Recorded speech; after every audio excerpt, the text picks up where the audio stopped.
Good evening. I'm Bill Maley, Brighton Town Supervisor. I'm very pleased to welcome you all tonight to our May 9th, 2018 meeting of the Brighton Town Board. We welcome your presence, and it's nice to see a number of people here tonight.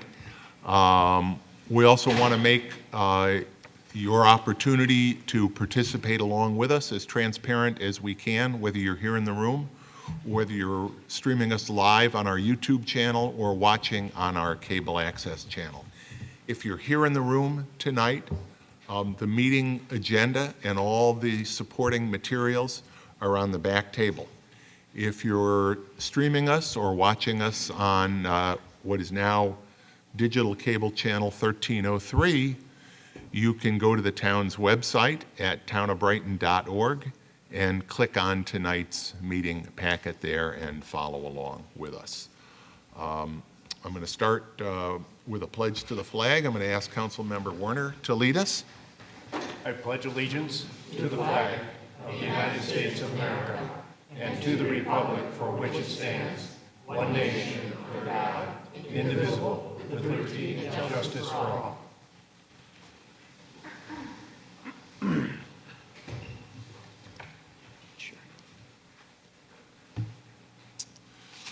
Okay. Should you hear the emergency alarm, please leave the building immediately, either through the door to my right, marked with the exit sign. If you take that door, turn right, go down the stairs, out the rear entrance of Town Hall, and move away from the building. Or through either of the double doors at the back of this room, also marked with exit signs, go through the lobby, out the front door, down the steps, and away from the building. We rarely, but occasionally, experience technical difficulties during Spectrum's broadcast of our meeting. If you have difficulty either with the audio or the video rather, of the live telecast, you can call Spectrum at 756-5000. Again, that's 756-5000. We'll be doing the open forum in just a moment, but I'm going to invite our representatives from Brighton Fire. I see Brighton Fire Chief Steve McAdam. I can barely see you behind that podium, Chief, but I know you're there. And Rick Tracy, who have a presentation for us tonight. I thank the town for allowing us to come this evening and provide an update on the fire department and some of the fire safety activities that we do here in town. We're here in October for Fire Prevention Week, so we figure this is a good time, sort of midway through, to give you some further updates. Things at BFD are good, but we're busy.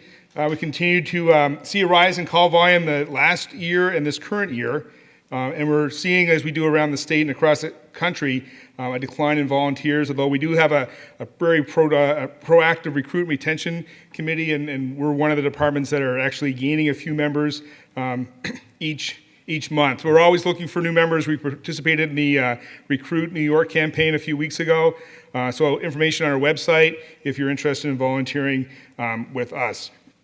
And as seen across the country, firefighters and first responders, their safety is always a topic that we're training on, and the emergency services train to respond to the challenges of our new and changing society. And I always say, here in Brighton, we're lucky because you do get a team response between fire, EMS, and Brighton Police. So we're grateful for the work and support we get from the other two agencies here in town. This week, unlike my regular uniform, you'll see firefighters around town in turquoise shirts. We're promoting the Lung Association's Lung Force, Healthy Lungs, and the awareness of lung cancer in women. So we're big on healthy lungs in the fire service. We also do climb 20 flights of stairs in the fall under fro gear to support the Lung Association. And I think it's still a little bit, that might be a little harder than walking with the supervisor and the police chief in heels as we support our walk for Willow. The end of this year saw a delivery of a new engine, and that matched up with a new ladder truck that's at the 12 Corners, and an engine a year before that kind of updates our frontline fleet, so we have top quality equipment here in town. Spent a lot of time planning. They were great work trucks, and we're pretty proud because other departments across the country sort of copied some of the designs that we had. So it makes us pretty proud of the trucks that we have, and we're hoping you're proud to see them. You'll see them coming up at neighborhood parades, at the public market, or anytime if you want to stop by a station. We have volunteer and career force. They're your trucks. So if you want to see them, knock on the door, and we'll gladly give you a visit. Also, some updates on fire safety, and our safety education coordinator, Rick Tracy, is going to give you some updates as we change into some season stuff and some new fire safety information. Thanks, Chief. Thanks, Chief, and thank you for the opportunity to speak to you for just a moment. Just want to give you a quick update on what we're doing in the safety education area. The first couple things are very near and dear to my heart because I feel the importance of them. We have a very active smoke alarm and carbon monoxide alarm campaign in our community. I'd like you to think about a number for a minute, 68. I doubt anyone in the room knows the significance of that number, so I'll tell you. As of today, 68 people have lost their lives in New York State since January 1st in fires in residential homes, largely people that could have lived. And the reason for that in a lot of the cases is they did not have working smoke detectors, smoke alarms in their home. From my vantage point, there's no excuse for that. We have a very aggressive campaign. We work with the American Red Cross in a cooperative effort to provide smoke alarms to people that do not have them in their residences. And if they don't have the financial capability of paying for them, we provide them for them from with the cooperation of the American Red Cross. Carbon monoxide alarms, we did recently have a carbon monoxide incident in our community. Over 35 parts per million, firefighters are required to be wearing their self-contained breathing apparatus. The environment we were in was over 400. We're very fortunate that no one got severely sick or died from that. So on a very regular basis, we do campaigns to do smoke alarms, carbon monoxide alarms, and change batteries and detectors when they're needed. It's pretty routine for us on just any general call that we go into a residence. If there's a need, we'll change the batteries in the occupants' smoke alarms while we're there, or if we find that they don't have one, we'll provide one. So I would say to all you folks, your families, people watching on TV tonight, if you don't have a smoke alarm in your house, if you don't have a carbon monoxide alarm in your house, go to your local hardware store and buy one. If you need assistance installing it, the firefighters will help you do that. If you don't have the financial capability to purchase one, call me at the firehouse and I'll make sure you get what you need. We are also willing to do home fire assessments. I know that your home is your castle, and we want that to be that way, but we want you to have a safe one. So the fire department is willing to assist you in doing a home fire safety inspection. After that, we continue to do a lot of the programs that we've always done. Very proud of the programs that we have in the school.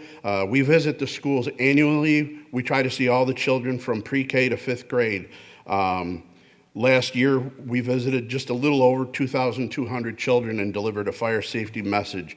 I personally believe that it's the children that we have to teach for our future. A lot of us that are older have developed our habits, and we're probably going to do what we're going to do. But reaching the children and teaching them up front and letting them grow up in the environment and the knowledge they need to know is key. And finally, I'll close with saying that we also spend a considerable amount of time and are always more than willing to help people in the community with their businesses and healthcare facilities. Some of those types of locations are required for their accreditation purposes to have us witness their fire drills and their fire safety information, and we do quite a bit of that. We're willing to do more. In closing, I would just say that if anybody ever has any fire safety questions, always feel free to call me at the firehouse. Our main number at the firehouse is 381-3200. If you happen to be watching from another town or another area and you need help and you don't know who to call, I have a pretty good wealth of knowledge and ability to put you in touch with the people that you need. So thank you for your time, letting us give you a little bit of an update of what's going on. And again, be fire safe, and if there's ever anything that we can do to help you out, let us know. Thank you, Rick. Thank you, Chief. I just want to talk just a little bit more because I don't want in any way to understate the significance of what could have happened in the carbon monoxide incident that you referenced, because that was a situation where you had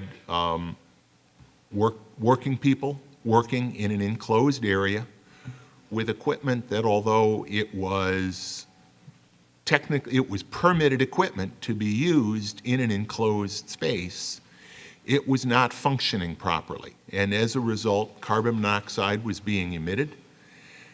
It rose to significant levels that there's no doubt would have been fatal, but for the fact that there were carbon monoxide detectors in and around the scene. Those carbon monoxide, whether it's in your home or in this case a construction site, carbon monoxide is the ultimate silent killer. And those working people would have been killed had they stayed in that area and had continued to work. And we just can't overstate how important it is to have working carbon monoxide detectors. It's not just construction sites, it's heaters, it's fireplaces, it's, we all know it's cars. It can be any number of. If I may, I'll just, yes, it's caused by anything, it's not properly burned fossil fuel. So basically, anything that runs on, propane, natural gases, things of that nature. And sir, like you said, the thing about carbon monoxide is it's odorless, colorless, tasteless. You cannot determine it with your senses. And the problem is, short of having the carbon monoxide alarm available, the problem is it makes you disoriented. It doesn't give you the proper perspective on things. So you may not even realize that you're being affected because of the fact that it does impair your judgment. So carbon monoxide alarms are literally the only way that the public will know. And so you're right. I can't stress that. I support what you just said 100%. Those alarms are lifesavers. Exactly. You, the firefighters in Brighton and throughout, are lifesavers. And We appreciate that. And another important member of the team, our fire marshal in his office, Chris Roth, and his work in making sure businesses have in that the alarm wouldn't go off. So, credit for him and his enforcement pieces too. Sometimes it seems like a bother or something else going to do, but like you said, at the end of the day, it's what things that save lives. Thank you. Great. Okay. Before we get into the open forum, I'm going to go up here so I can be by the map and talk a little bit about the announcement that we made earlier today.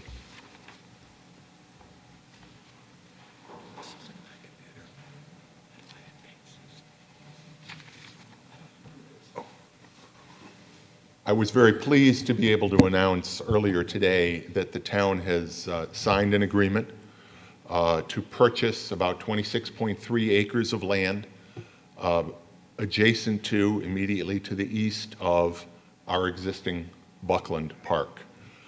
Following that purchase, Buckland Park will be the largest park in Brighton with about 147 acres.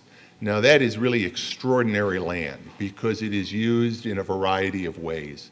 It's used for active recreation. We all know the playing fields that are out there, both ball fields and rectangular fields. But it also is chock full of passive recreational opportunities, trails, lodges, those sorts of things. It is the home of the Brighton Veterans Memorial, a very, very important thank you to veterans and Council Member Vogel and your committee that is responsible for the existence and the role that Veterans Memorial plays in our community. It's also home of the Buckland House. The Buckland House, the oldest standing house in Brighton made with Brighton bricks, and it's no coincidence that the Brickyard Trail, which runs through wetlands that were created by the dredging of clay that was made into brick terminates at Westfall Road right across from the Buckland House. It is such a historic facility. But it's also the home of wildlife habitat. Take that walk through the trails in Buckland Park, particularly at dawn or dusk, as a lot of you know I like to do. And you'll see deer, you'll see foxes, you'll see birds. It is important wildlife habitat. Now, back in 2002, these 26 acres were identified and recommended for purchase as part of the town's open space acquisition and development plan. That plan was approved by a 4-to-1 vote of Brighton residents. Following the purchase of this land, we will have over 530 acres of parkland. We will have several additional miles of trail. And as I described, just in that one park, we have, I think, a park system that is second to none, in particular just the wide variety of recreational, leisure, historical, nature activities that are available in that park system. The aggregate purchase price of this land is about $1.2 million. Some of that will be funded internally with funds on hand. Our plan right now is to borrow the rest, taking advantage of currently low interest rates. When I was here this morning, I had a latte sitting here on the podium. That was to highlight the fact that for the average homeowner, we estimate that this will cost them less than $5.50 per year. In other words, less than the cost of a latte, a venti latte, each year to get 26 more acres protected forever of this wonderful, wonderful land. As part of our ongoing comprehensive plan update, our comprehensive plan committee has been reviewing future uses in Buckland Park.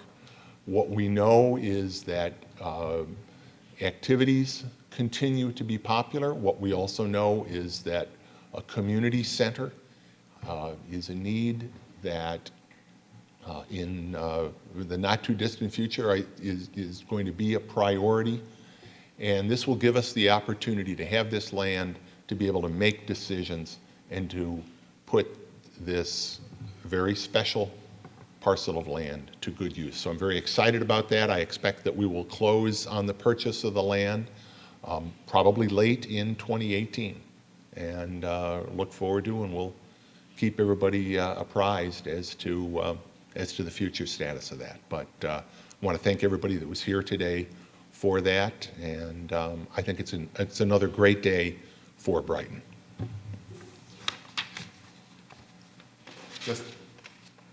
Let me just, if I can take this. I think, yep, now it's on. Just for orientation, Winton Road, Westfall Road. Here is our existing Buckland Park. This land in green is the new land that we are purchasing. So we'll have a nearly rectangular area here of Buckland Park, consistent again with what our open space acquisition plan had recommended over a decade ago.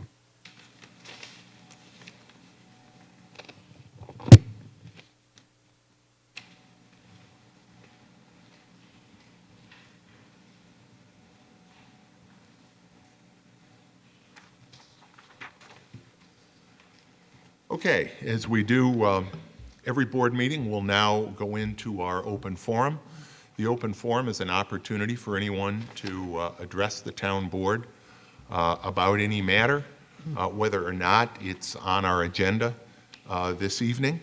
And even if you're not here in the room, you can participate in the open forum by calling in to 303-3060. That's 303-3060 is the call-in number for open forum. If you are deaf or hearing impaired, you can participate in the open forum by using our TDD line. The TDD line for the town is 784-5205. Again, our TDD line, 784-5205. If there is anyone that would like to participate in the open forum, I would ask you to raise your hand. I'll recognize you, come to the podium.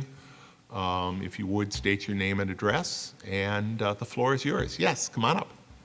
Yeah. Hi guys, how's it going? Great. Good. My name's Jess DeLeo, 59 Westerlo Ave. So this question is about CCA. I don't see it on the agenda tonight. I think I missed the last meeting, but the last time I came, you guys had passed CCA, which is really exciting, so that's awesome. Thank you guys for doing that. And I went to the meeting in Pittsford where Good Energy and Jewel actually did their presentations, and it was really interesting. A lot of it still goes right over my head because there's a lot of information. But what the understanding was, most people in Brighton and Pittsford, they want cheaper. Obviously, that's like the first thing people want. Cheaper, they want local, and they do want renewable. That's what a lot of people said. So I guess my question is where do you guys stand on that now? How is it progressing? And are you going to go with Jewel, the one that can get cheaper rates? It can have that credit if they have local. It's going to be cheaper, it's renewable. It just makes sense to do that. So I guess I'm just curious of what's going on with that since it's not on the agenda. We will be, the local law is the first step, and I think you know the town of Brighton is the first town in Monroe County to have passed a local law, the initial enabling step to become part of a CCA. We will, the next step is to really go through a procurement process that'll involve studying the various issues. We have to identify and designate an administrator. I certainly can't say today who that administrator will be, but it has to be one of the companies that has an administration plan that has been approved by the Public Service Commission. As of now, there are 3 companies that have plans that have been approved by the PSC. So that would be the next step in the process. Yep, I know that is the next step, but I guess I feel like most people kind of already get the gist of who does what now. Actually, I think most people, I think CCA, there are a group of people that are very passionate about community choice aggregation. I think most people, if you stopped the average person on the street, even in a very sophisticated and a town that is very committed to sustainability like Brighton, I suspect that most people would not know a lot about. Okay, I misspoke. Not the public. Most of the public have no idea what this is. Totally understand that. But people on the board, people that actually get to make the decision, there's been plenty of presentations. There's been time to deliberate and look at all of them. So under my understanding, and again, correct me if I'm wrong, you know who does what. Now it's just picking which one. So if the Pittsburgh meeting that I was at, most people said they do want renewable. There was at least 100, there was a ton of people there. They want renewable, they want it to be local, and they want it to be cheaper. And we already know what company can do that. So what is the deliberation? I guess my question is what? Follow a procurement process. I am not going to say today that we're going to go with this company or that company or another company. That would be premature. Okay, that's fair. Do you know roughly how long it will take to actually get that going? Because again, I feel like, and it's just, I don't know, it's how I feel. I am passionate about it. Like, I don't know a lot of the details, but it's exciting. I feel like we have the opportunity to do something really, really big for Rochester. And I've really been interested in climate change for a long time, but I never felt like, oh, I can recycle, I can compost, I can save water. But really, what's going to make a difference? And this is thousands of people that it can make a difference for. So it's just exciting. So I don't mean to be rude or like Oh, you're push. not. It's You're just, not at I'm all. really curious of what's going on and when the time frame is, because to people that saw that presentation or know a little bit about it, it seems like a no-brainer. So I understand you're not going to say who, but I guess time frame of why it's taking so long and when it's going to, you say it doesn't take Yeah, long, but I guess people that have been working on it for 5 years. So it's been a while, and I get that it hasn't been in the public eye for a long time, but it's been around in other places. Even though Rochester, like Monroe County, hasn't happened, there are other towns and like places around here that already are doing it and have already signed on for renewable energy. So I feel like Brighton should be the next person, and I hope they are. And again, I know you have to deliberate and ask those questions, but I guess rough estimate of when you think you will have a decision. I really can't say. All I can say is that to say that it's been taking so long is not an accurate statement. We are the first in Monroe County. We will look at this very closely, but it is important, I think, that the public understands CCA. It's important that all of us go through a process that this is community choice aggregation. We flip on the light switch. We move into a new home. We flip on a light switch. We know we have to call somebody. But there's an awful lot that goes on behind the scenes. It's very important that as we go through a procurement process, that we make sure that the community understands what's happening, that we make decisions and put that together. And I can't say exactly how long it's going to take, but I appreciate your passion. It's a great thing. I think the opportunity to use renewable energy is something that makes community choice aggregation unique and desirable. But it is not as simple, and it is very important that we do it in a thoughtful way that examines all of the implications. A small village and a community of 37,000 residents with various different types, covering a much larger geographic area, very wide-ranging levels of knowledge, are very different. We are the leader. We are the only town in Monroe County that has issued a local law. And this is something that's going to move forward, but I really can't say what that schedule is going to be. So you feel like the most important thing is making the public has knowledge. So are you guys going to do something like Pittsburgh did, where they have both of them come in and actually talk about it to educate the public on it?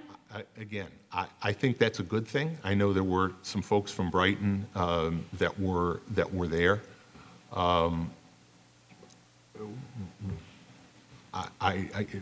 So I can't tell you today exactly what that process is going to be, but no other town, and I don't want to sound like a broken record, but no other town has, even to the best of my knowledge, set a public hearing.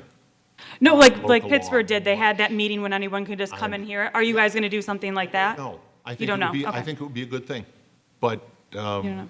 but that hasn't happened yet. I think that I do think it's a good thing to have people in the room, but I also think it's important. There are finance implications. There are administrative implications. So internally, we are going to, as we do for any procurement, and this is a major procurement that has significant implications for our residents, we will do it in a thoughtful and thorough manner. And I appreciate you coming in. Thank you.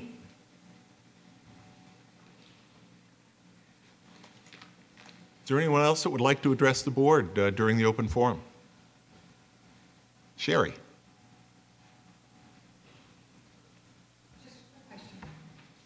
May I Sherry, comment can on- you speak Yes, into I the know. microphone Okay. and state your Sherry name and Kraus, address, please? 46 Park Lane.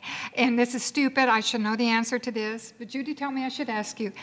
Am I going to be able to comment on one of the business items this evening, or should I make my comment in the public forum? You're welcome, since you're here, and I know you want to talk about the forestry plan, why don't you go ahead now? And Oh, when you we want me take to? it Okay. up, Well, thank you, Judy, gosh. when Maybe we- get my swim in this evening, huh? Okay. Well, first of all, I just want to say this is an evening of nostalgia for me. Talking about the Buckland Park expansion that you just presented, Bill, brings back all those wonderful days long ago when I was a part of this wonderful board, and there was a vision that was put in place, a park expansion. I mean, it was how many years ago, and it just keeps being built upon, and all these years later, that commitment to that open space plan, the parks, it's still here. Thank you, board members, new and old, who have stayed with that commitment and made this community just better and better and better. And I think it's just a fitting coincidence that that announcement, that wonderful announcement of the Buckland Park addition, coincides with my coming before you this evening on the business item on which I don't have the agenda right. It's the amendment to the town forestry plan, Correct. your second item on the business agenda. And just for those who may not remember, all those years ago, the board had the vision at that time, way back in 2001, to enact a tree ordinance to protect and preserve our town trees. And I am so glad in seeing this agenda item this evening to see that this board has stayed committed to that view that the town trees are so important, not only aesthetically, but environmentally. And that has been well documented, the environmental benefits of shade in the summer, windbreak in the winter, protection from wind, and basically environmentally cleansing the air. And this is, I think, one of the most important protections that we have in this town. And basically, this particular amendment is one that I had recommended some years ago because I could see some potential confusions on and potential conflicts between that and other environmental incentives that you have talked about, including our solar energy law, which is again an extremely commendable law. But I think these changes to the forestry plan will give clarification as to and guidance to our tree council as to how to proceed in case there is a particular conflict. And I, for one, am very much in favor and hope that you will see fit this evening to pass this law. And again, thank you for considering this, and I hope it goes through. Thanks a lot. Thanks, Sherry.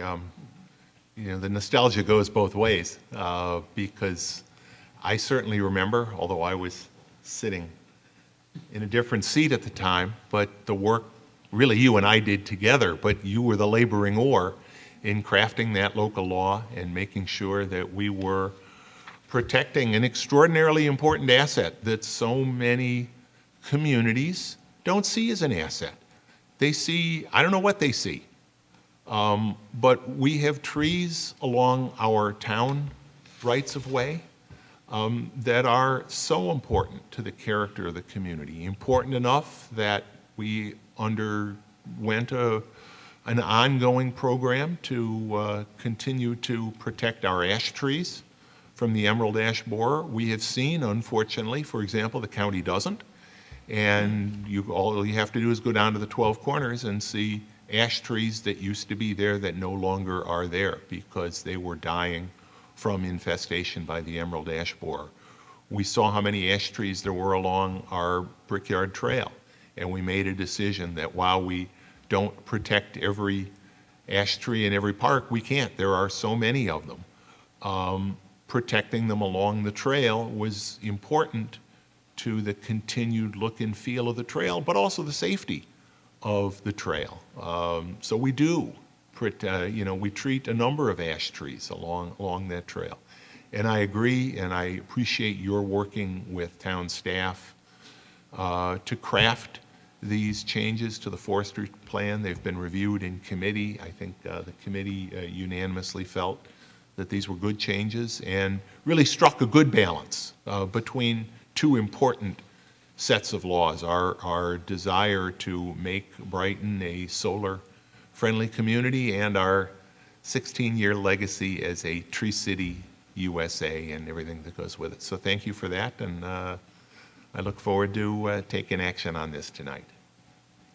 Is there anyone else that would like to address the board during the open forum? Come on up.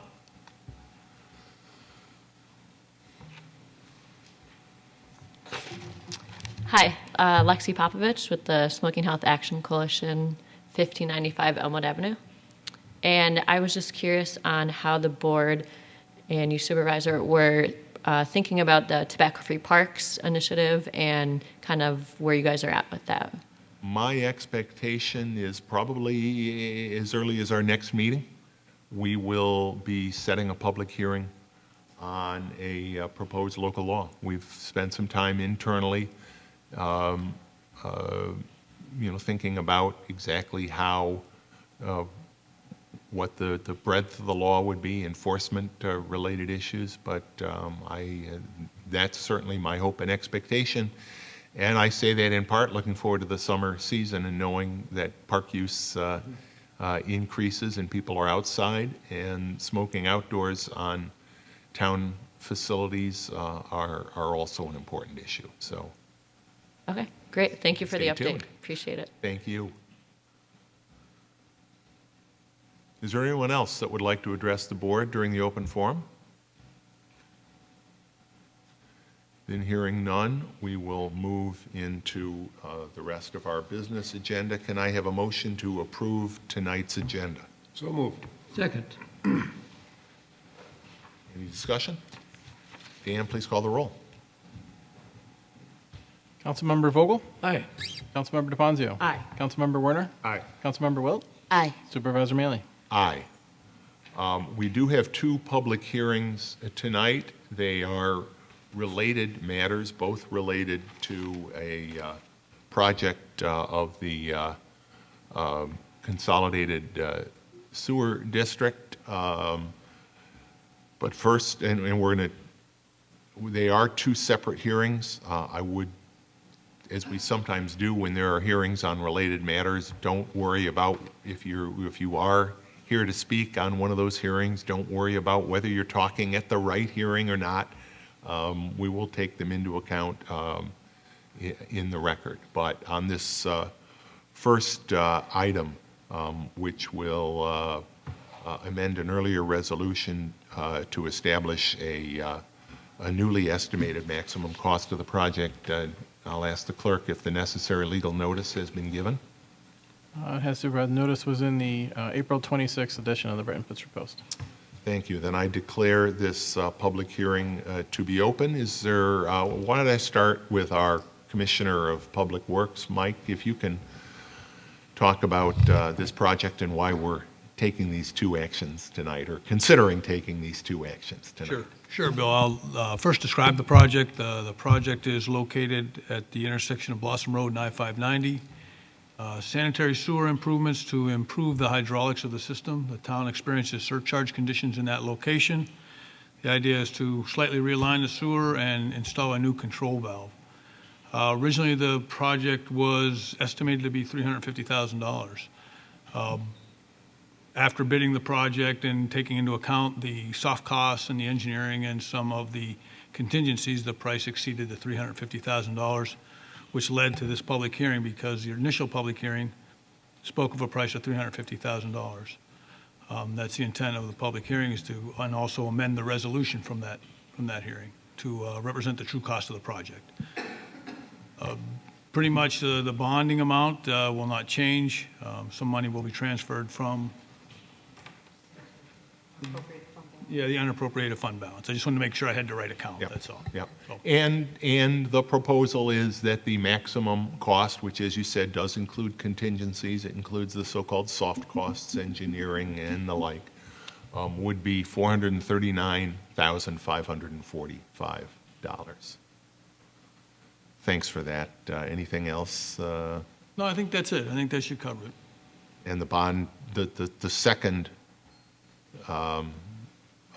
public hearing, the amendment of the bond resolution will track that and will reflect that same cost increase. Is there anyone here that would like to address the board on the subject matter of this public hearing tonight? Anyone on the board that would like to make comments for the record of the public hearing on this matter tonight? Hearing none, I declare this public hearing to be closed. You have a resolution with you, and Jim, I'll ask you to make the motion. And in the matter before us, with regard to the undertaking the Brighton Consolidated Sewer District project, at the new estimated cost, I move in the resolution prepared by the bond counsel and the attorney of the town. Second. I think I heard Chris.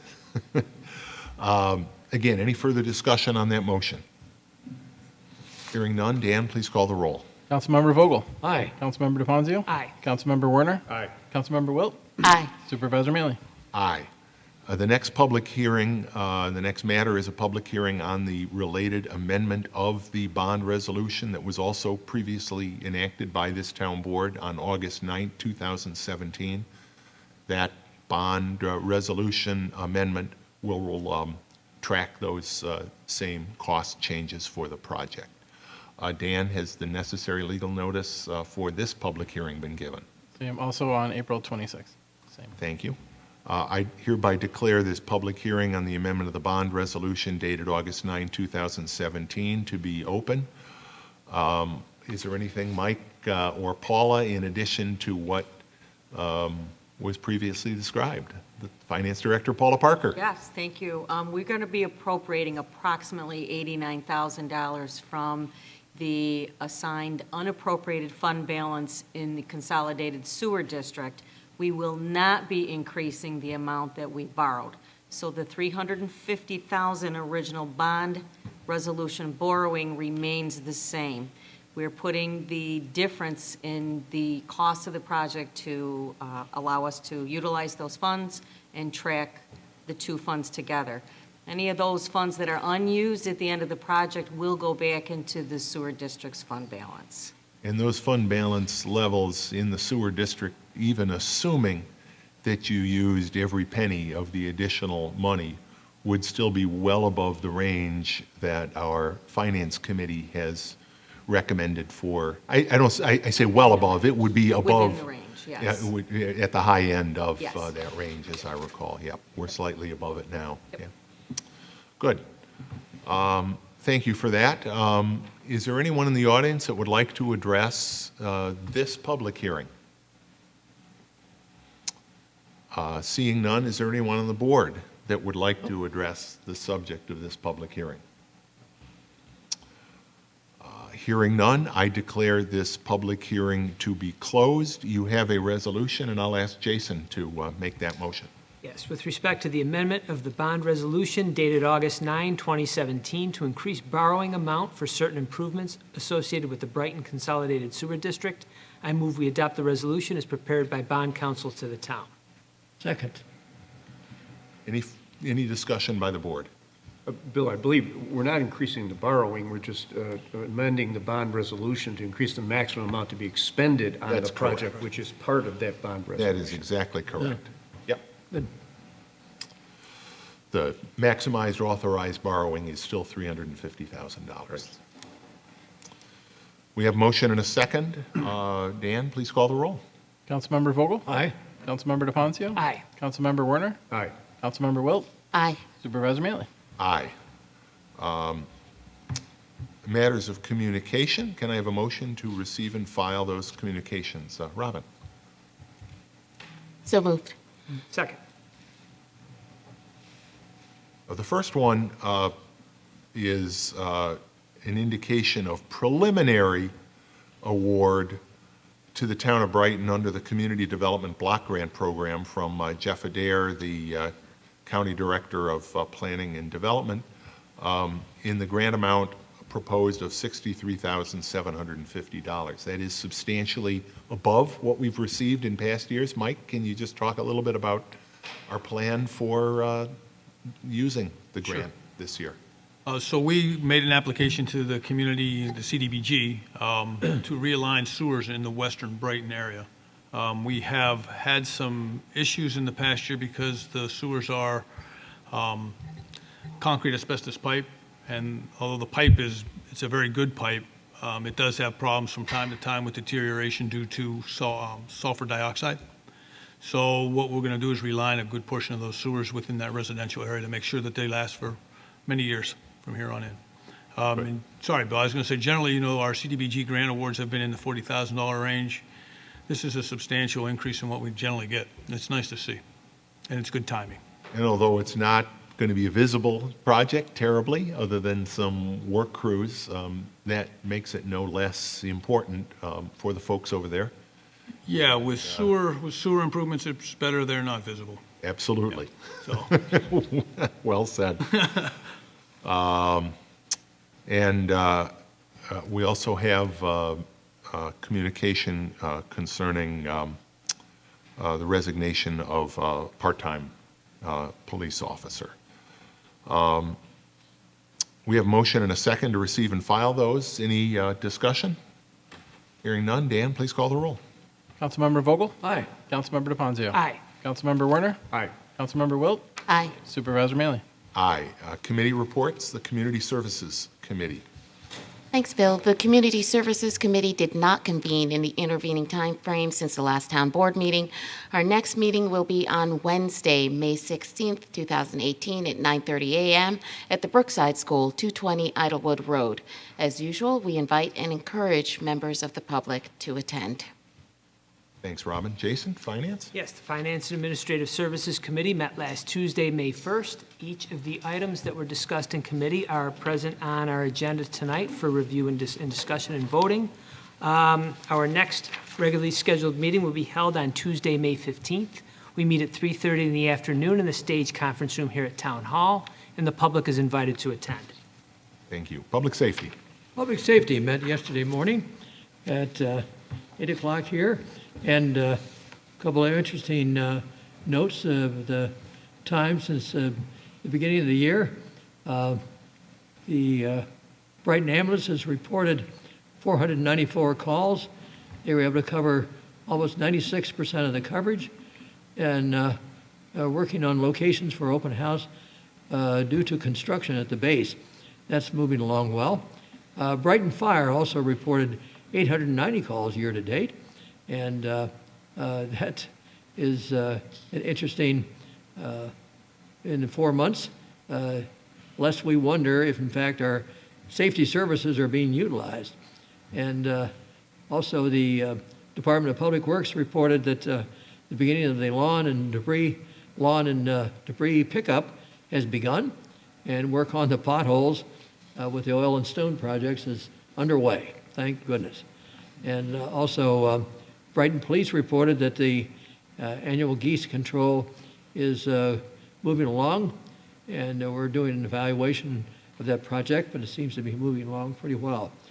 Under old business, we had an update on special events, namely the 5K, 20 Lilac 5 and 10K race is going to be underway on May 20th.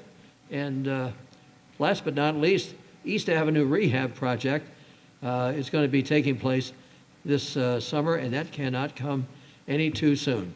Any update on that, Mike? Sorry, Jim? Any update on the East Avenue project? They just have it scheduled for this Other this than summer. the intent is to get it under construction this summer. Yeah, Yep. okay. And our next Public Safety Committee meeting will be on Tuesday, June 12th at 8 o'clock in the lower level community meeting room. Thanks, Jim. You sort of alluded to our chip seal work, and I want to just talk a little bit about that briefly, because a lot of people have questions about chip sealing and about how we maintain our streets, our town streets in Brighton in general. for the most part, we have approximately a 30-year cycle for repaving of our streets. So if you start in year one, after a street has been repaved, in about 10 years, it will be beginning to show some cracks, some small potholes perhaps, depending on the weather, maybe some not so small potholes. And at that cycle, we use a process colloquially known as chip sealing. Most of you are probably familiar with it. We lay the oil down, put the crushed stone, it's rolled. There's work done in advance to seal cracks to make sure that their integrity doesn't undermine the street. After that's been done, and we'll roll it multiple times. The pressure of the car tires itself sort of serves to roll. But for a week, 2 weeks maybe, when you drive over a chip-sealed street, you will likely kick up a few little bits of gravel. Obviously, we encourage people to drive safely within the speed limit at all times, under all conditions, but in particular, if your street has recently been chip-sealed, the faster you drive, the more likely you are to kick up stones that may even conceivably have some, impact on your car. But chip sealing, as opposed to doing a complete repave after 10 years, is 8 to 10 times cheaper than doing that full repaving rather. So 10 years, again, give or take, we do the chip sealing. In another 10 years, we do it again. So 20 years out or so, depending on the condition of your street, we're going to come back out and chip seal it. And I know that can be frustrating to folks. It feels like, putting this gravel down. It feels like, I know I grew up in sort of a somewhat rural area and we had dirt roads, and it reminds me of driving along those old dirt roads. But when 2 weeks or so have passed, those chip sealed streets are solid. And again, the cost savings over what it would cost to actually do a repaving are, a factor of, again, 10 times or even more. So then for another 10 years, you go, and again, over time, you begin to see deterioration, and our goal normally is in about 30 years, that street will be due for another full paving. But what we've done in the meantime is avoided paving. We've extended that useful life of the street by doing that chip sealing. So we do have a list of the streets that we plan on chip sealing. We're going to be starting that work later this month. You've seen crews out, probably, obviously filling some potholes, but also putting some tar over the cracks. But later this month, they'll be out laying the oil, putting the gravel down, rolling it with those big rollers. It can be a little frustrating. All I can ask is, one, that you make a real effort to drive a little slower. That's never a bad thing. And think of all the money as a taxpayer that you're saving with that chip sealing. Did I miss anything, Mike? The only thing is, we do sweep those roads. To pull up Thank any you. loose snow. Absolutely right. Our street sweeper, you see the Pelican, as it's nicknamed. It looks a little bit like a pelican with that big front end. Yes, we do that to clean our streets, particularly after our leaf or our lawn and debris crews have been out. But we absolutely do. We sweep, again, more than once, to get up the excess stone off the street. That's an important part of how we get those streets really as good as new as quickly as we can. Yeah, thank you, Mike. So thank you, Jim, for that report. Now I'll go to Chris for Public Works. Public Works met last week, May 1st. It had several items under discussion. The Buckland Park drainage was discussed. We're concerned there that that drain along the one side of Buckland Park, which also services the Barclay Square area, may not be operating as optimally as it could, and is developing some water retention that's impinging on the park. So the Department of Public Works and Department of Parks are looking at that to see if there's anything they can do to improve that or whether it needs to be addressed at all. Also, we had a presentation about a proposed solar farm development, which would be a project off of a proposed project, I believe as an incentive zoning approach on the Town Line Road near Jefferson. Properties owned by RIT. It is the targeted parcels are two farm fields, cultivated farm fields that are surrounded by trees, so that it would not be a forest, it would not be easily visible from the road. And it looks like an interesting project. However, there's a lot more to do to whether or not it'll be considered as an incentive zoning project itself. But anything as we move towards local production of green energy is always of interest to, well, at least to me. I'll speak for myself. But we still got a long way to go to work out the details. Also, there was a discussion, and we go from the grand to the specific to the trash receptacles on Monroe Avenue. We've gotten a couple of complaints about two particular trash receptacles on Monroe Avenue, which I think may be improperly being used by someone dumping their household trash in them. Please don't do that. That's really an abuse. But they're unsightly, and we've become concerned that some of the receptacles in unnecessary places become trash magnets, and that we note that there is not a significant litter problem at all on streets that have no trash receptacles. And because I think we have a very responsible populace. We just don't litter. I think we grew out of that in the 50s. So that it seems an interesting approach to deal with this trash receptacle. We're just going to get rid of it. We're going to pull the two of them and see what happens, but that's along Monroe. However, there are trash receptacles in the 12 Corners Park, and the thought is that we will still retain those because those are regularly used by the students coming off campus at lunchtime and such. And so far, we've not seen any kind of abuse of those receptacles. Also, we looked at a number of trees at various places that we've seen a lot of wind damage this past spring, and those will be addressed on approval by the Tree Council and be taken down.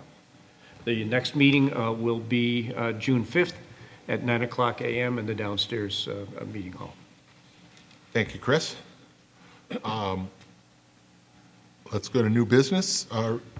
Reading and approval of the claims. Jason. Yes, Bill, earlier today I reviewed claims totaling $266,072.94. Notable claims include a Cerulean Incorporated in the amount of $940.75, representing the online rec program processing fees of 1%, which shows that for programs we collected almost $90,000 in user fees, and for parks reservations a little over $4,000 for the period. Also to Regional International Corporation in the amount of $13,590.03, representing parts for maintenance of our highway fleet. Also to Smith's X-Ray in the amount of $18,560.47, representing a new X-ray machine for court security over in the public safety wing. And also to the New York State Comptroller in the amount of $40,010.60, representing the state and county portion of court fines and fees collected in the town court. The claims all appear to be approved in order, and I move that they be approved. Second. Any discussion? Hearing none, Dan, please call the roll. Councilmember Vogel? Aye. Councilmember DePonzio? Aye. Councilmember Werner? Aye.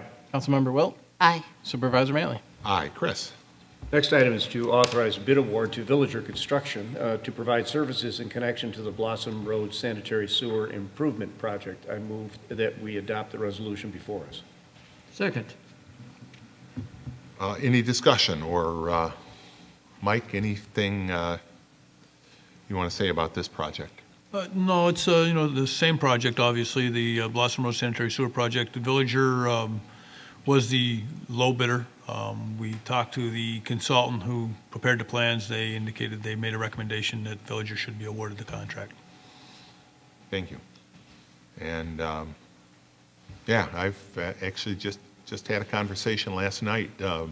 People are very concerned with construction costs in light of some of these trade war activities that are going on. So while this project is going to cost a little more than we had hoped to when it was first estimated out, frankly, we may be fortunate that it hasn't gone up even more than that. So I think it is something that we're going to have to look at. It's one of the unfortunate consequences when, when Washington starts a trade war, with the old saying about when somebody sneezes, we catch cold. Well, we could catch that cold. And I know everybody in your department works hard to keep those costs under control. So we have a motion and a second. Any further discussion on this? Hearing none, Dan, please call the roll. Councilmember Vogel? Aye. Councilmember DePonzio? Aye. Councilmember Werner? Aye. Councilmember Wilt? Aye. Supervisor Mealy? Aye. Robin?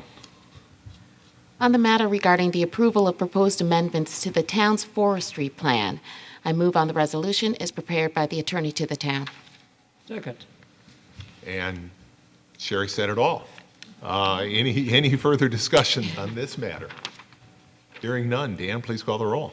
Councilmember Vogel? Aye. Councilmember DePonzio? Aye. Councilmember Werner? Aye. Councilmember Wilt? Aye. Supervisor Mealy? Aye. And Robin, why don't you do the next one too? Sure. On the matter regarding approval to accept a donation in the amount of $6,000 from Wegmans Food Markets for use by the town's Recreation and Parks Department, I move on the resolution as prepared by the attorney to the town. Second. We appreciate Wegmans' continued support of various of our parks and recreation activities, including they're one of our Sponsors for Clean Sweep. sponsors for Clean Sweep, which is coming up when, Robin? Clean Sweep will be this Saturday, May 12th, from 9 a.m. to 2 p.m. That Please may do join not be us. the last time Robin says that tonight. That's right. Okay, we have a motion and a second. Thank you, Wegmans. Any further discussion? Dan, please call the roll. Councilmember Vogel? Aye. Councilmember DePonzio? Aye. Councilmember Werner? Aye. Councilmember Wilt? Aye. Supervisor Mealy? Aye. Jason? Yes, the next matter seeks to authorize transfer of funds from the Department of Public Works copy equipment account to the Department of Public Works office supplies account. I move we adopt the resolution as prepared by the attorney to the town. Second. Any discussion on this? The correspondence describes that this excess money will be used. It's all relating to this big plotter that Public Works uses, and the money will allow supplies, ink, and the like to be funded. We've got that motion and second. Further discussion? Hearing none. Dan, please call the roll. Councilmember Vogel? Aye. Councilmember DePonzio? Aye. Councilmember Werner? Aye. Councilmember Wilt? Aye. Supervisor Mealy? Aye. Another finance matter. Jason? Yes, the next matter seeks to authorize various fund balance budget appropriations to support particular purchases as approved in the 2018 Capital Improvement Plan. I move we adopt the resolution as prepared by the attorney to the town. Second. These are items that, although we had initially contemplated perhaps using bond proceeds to finance, Paula has made a recommendation looking at our fund balance levels that we, and she has recommended that we fund these from appropriations out of the general fund, the highway fund, and the sewer district, depending on the particular matters. Paula, anything you'd like to say about that? Many of these items are the smaller priced items. We have smaller vehicles, items under $50,000. We had a good result from the closing of the 2017 activities. We had that report last board meeting. We are over, in some cases, what our estimated fund balance should be. It makes sense to utilize these funds, purchase these smaller equipment, and then we can avoid bonding and keep our fund balances within the percentage that the board has set forward. Sounds like a plan. We have a motion and a second. Any further discussion? Dan, please call the roll. Councilmember Vogel? Aye. Councilmember DePoncio? Aye. Councilmember Werner? Aye. Councilmember Wilt? Aye. Supervisor Mealy? Aye. Chris?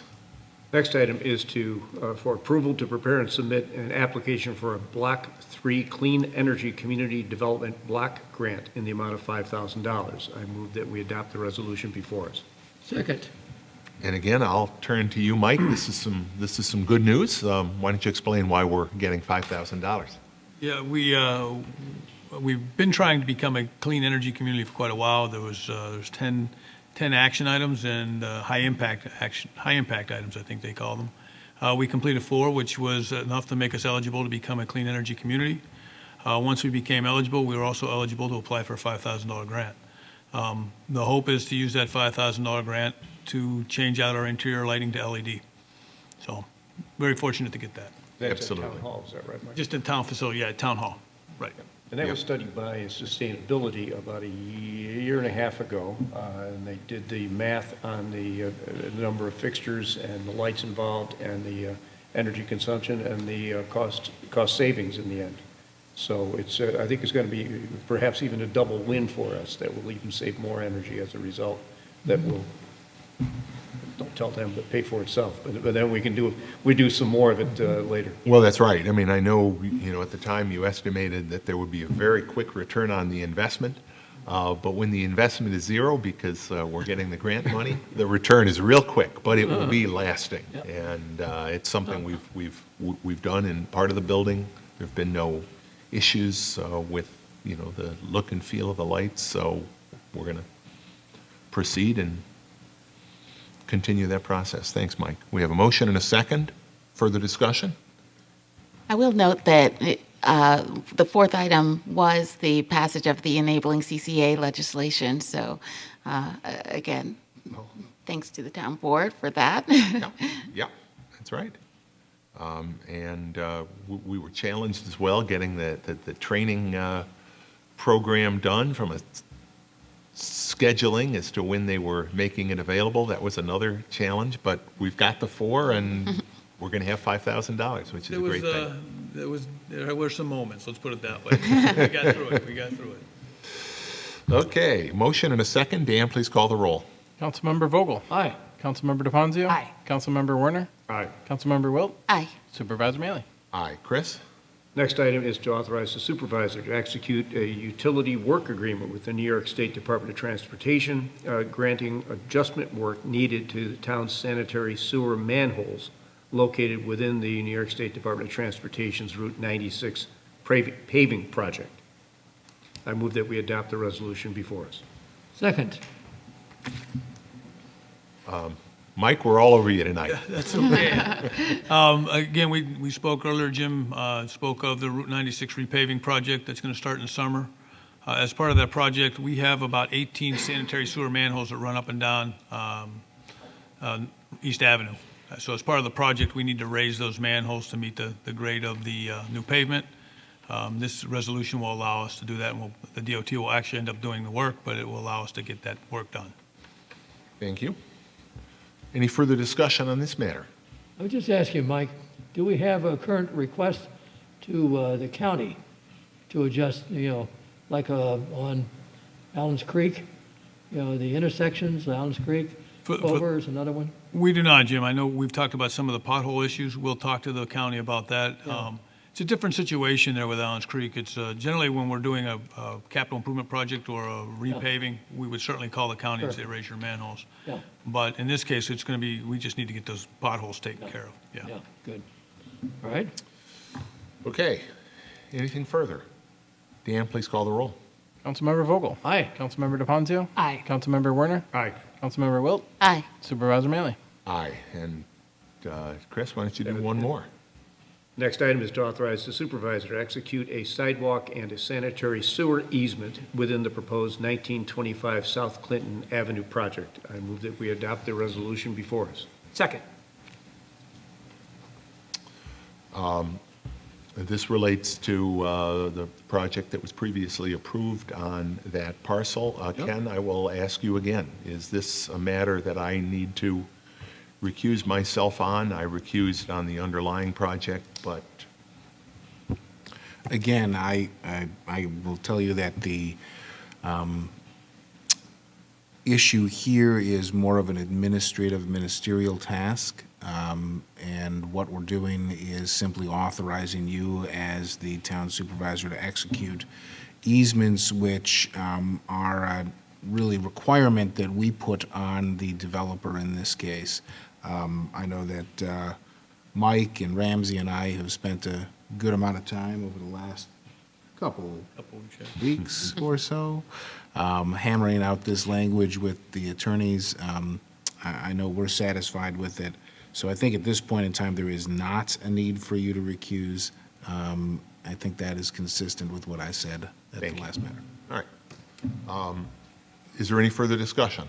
This is the project opposite the Tops Plaza, that's by the DeMarco Group, and we're looking forward to development of this project. You bet. As an incentive zoning project as well, which is going to result in a lot of sidewalks for us, You bet. which is really going to be connecting in a lot of walking routes to their project and to the property they own across the street in the Tops Plaza.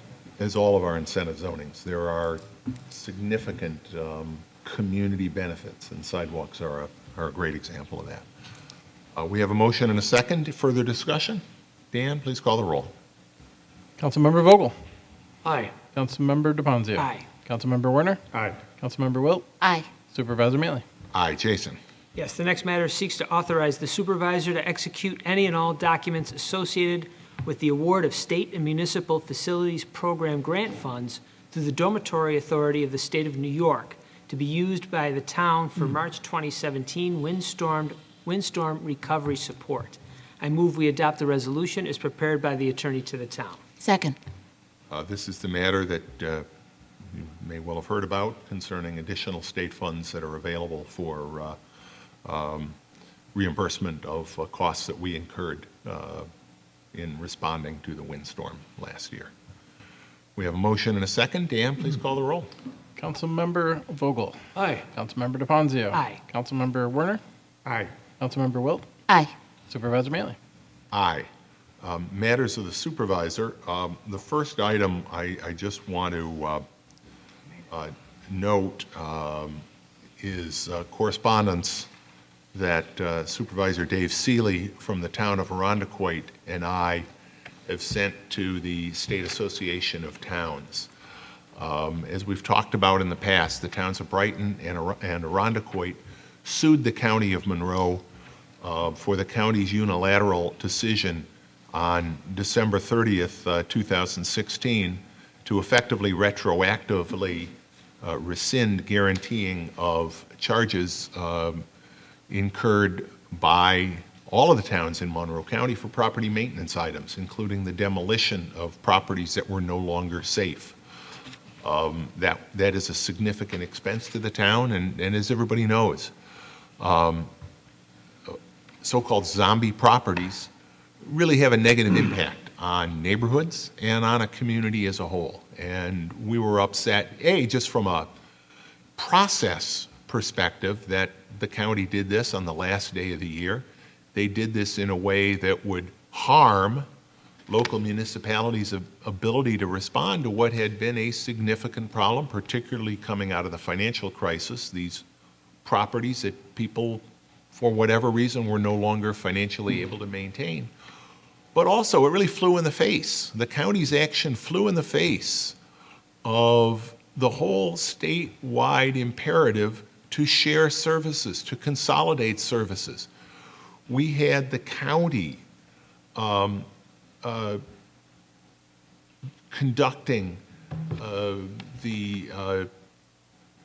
making sure that this work was done and reimbursed by property owners. They would be put on the tax bill, they'd be subject to tax lien and collection. By making the decision not to do that, it effectively forced every town, every village, to look at becoming their own, effectively, tax lien collector. The exact opposite of what shared services are designed to do. So the towns of Arundecoit and Brighton made their case, and in fact, the State Supreme Court in Monroe County annulled the county's decision and compelled the county to continue to guarantee those property maintenance charges. Unfortunately, the county has chosen to take an appeal of that decision, and this letter has asked, one of the many things that the Association of Towns does is intervene, often with writing a so-called amicus brief, a friend of the court brief, to explain the position of one town or many towns in important litigation that has an impact on towns. And of course, if counties throughout the state do this, it could force 900 towns. There are over 900 towns in the state of New York and several hundred villages. All of us might be in a position of having to chase down and collect these loans. It flies in the face of the whole tax system.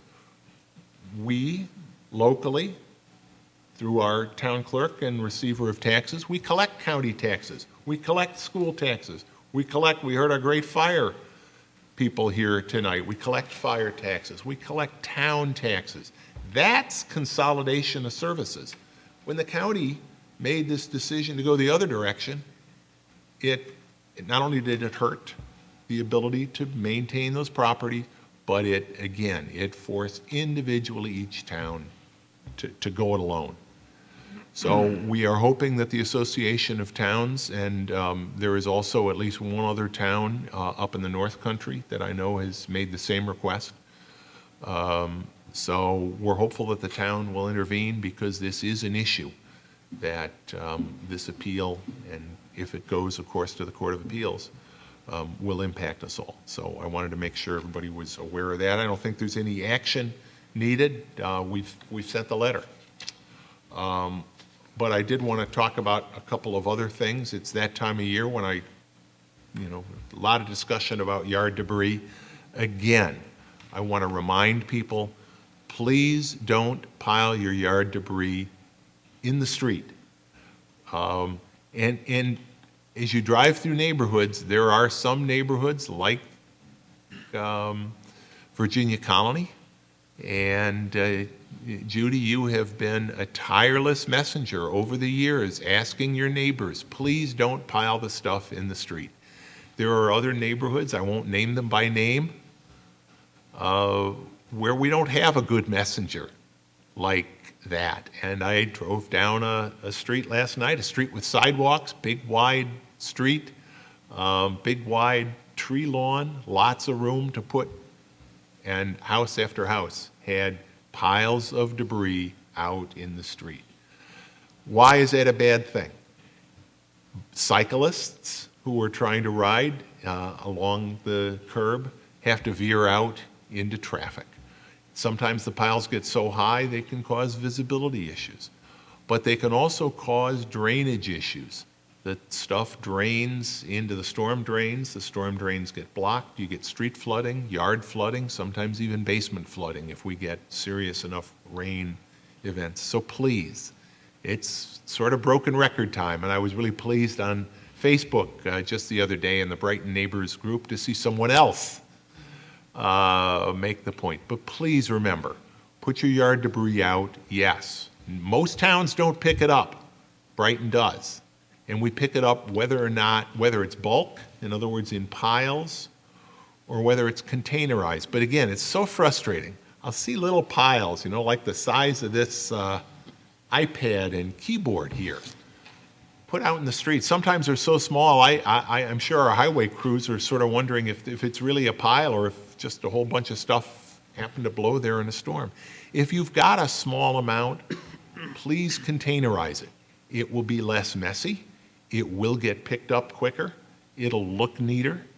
For all those reasons, if you can, please containerize.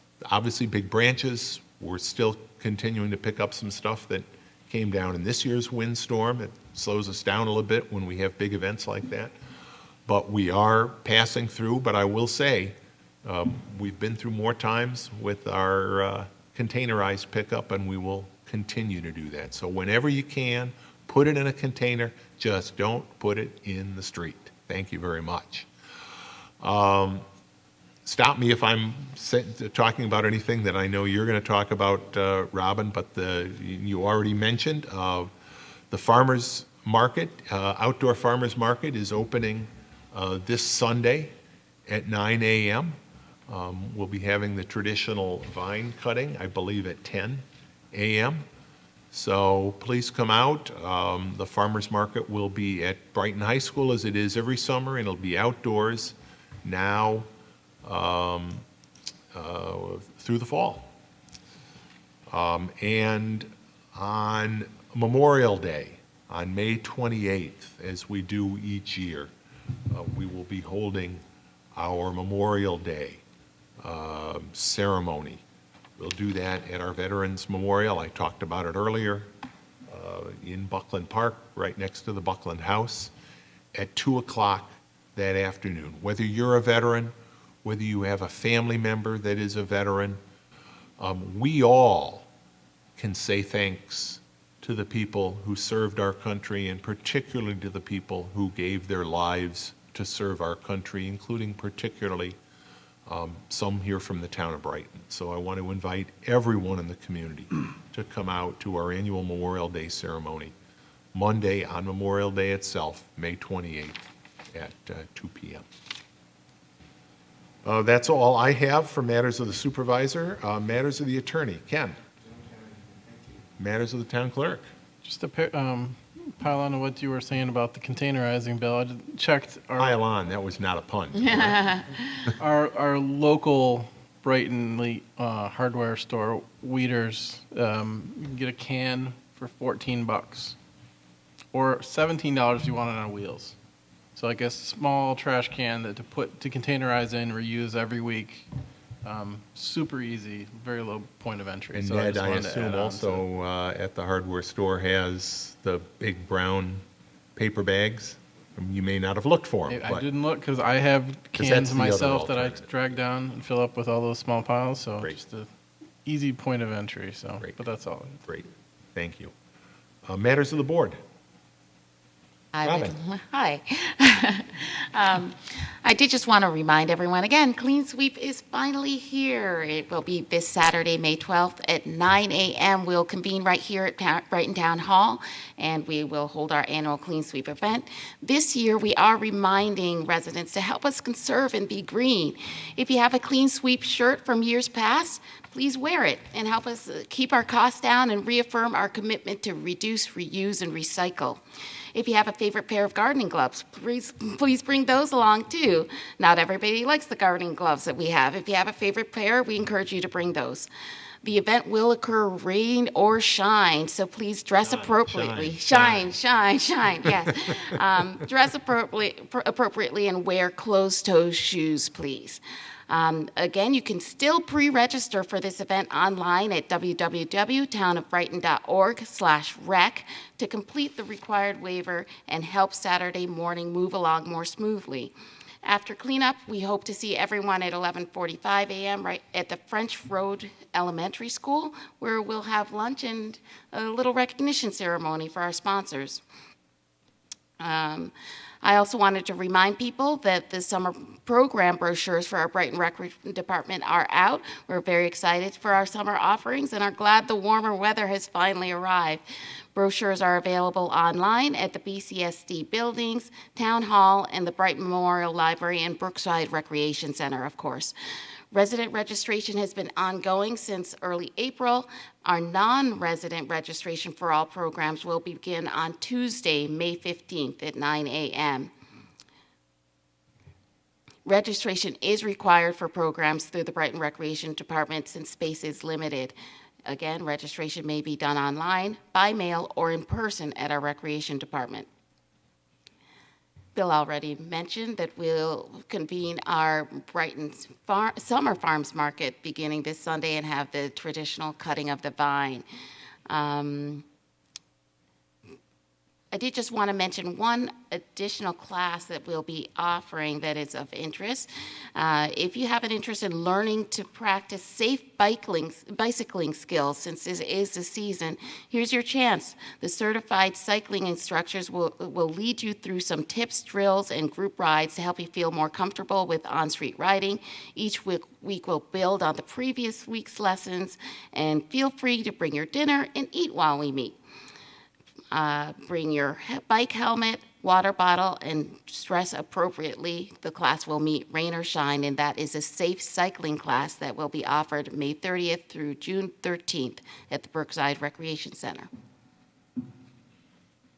And as always, I want to remind everyone that our Brighton recreation programs are not closed to other communities, so please do register for those events.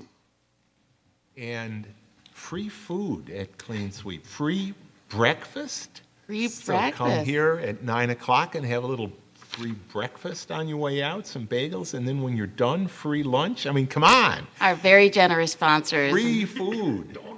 Donuts, bagels Yeah. at lunch, subs, pizzas. It's dirty work, but you get rewarded well. You do indeed. And it's so important. Thank you, Robin, for the work you've done organizing the event this year. It's really become a Brighton tradition. Yes, it has. Yes, it has. And I did want to remind everyone about another Brighton tradition. Our semi-annual shredding and electronics recycling event will be on May 19th. So we have a couple of weekends of exciting events here at Town Hall. That's a great way to clean out your basement, maybe, clean out your old tax returns. This weekend, you can clean up our streets and our parks. I think we've got to get people thinking, though, this year, our electronics recycling, we will not be able to take television sets. Is that correct? That is correct.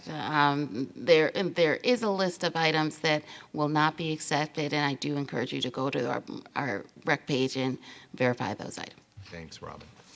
Any other matters of the town board? Hearing none, can I have a motion to go into executive session to discuss the employment of particular people and litigation? So moved. Second. Dan, please call the roll. Councilmember Vogel. Aye. Councilmember DePonzio. Aye. Councilmember Werner. Aye. Councilmember Wilt. Aye. Supervisor Mealy. Aye. I want to thank everybody that was here tonight. I do not anticipate that we'll be coming out and taking any other action after our executive session adjourns. So our next town board meeting will be right here, May 23rd, Wednesday, May 23rd, 7 p.m. here at Town Hall. Have a great evening, everybody.